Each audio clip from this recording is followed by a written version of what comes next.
What's up mga tamago? Arinola Gisayong sa inyong lahat. And today's video is announcement naman regarding dito sa papalapit Mint Day ng Fight League. Meron tayong ipamimigay na whitelist dito mga tamago. Yan ay talagang inaabangan ng mga panatiko ng mga Ronin games. So pasukin na natin. Ito na yung intro.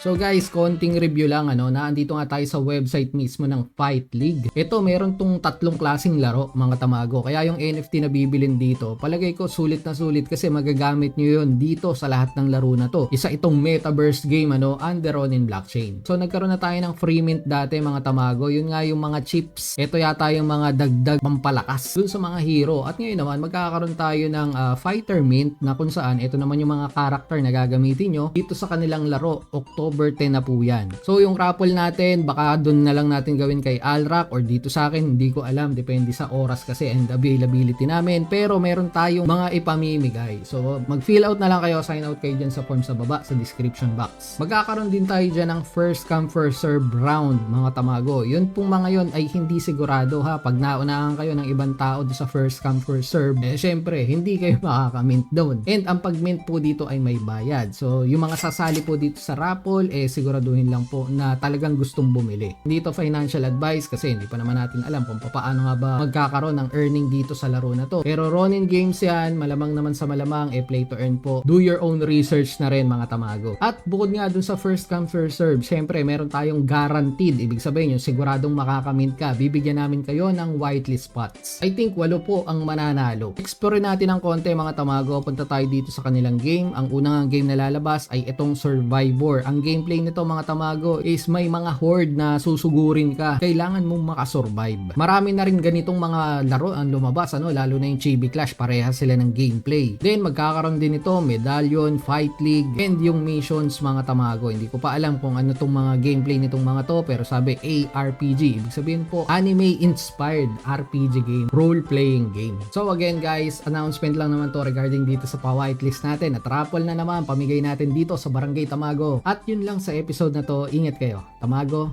out. Tali kayo, andyan yung form sa baba.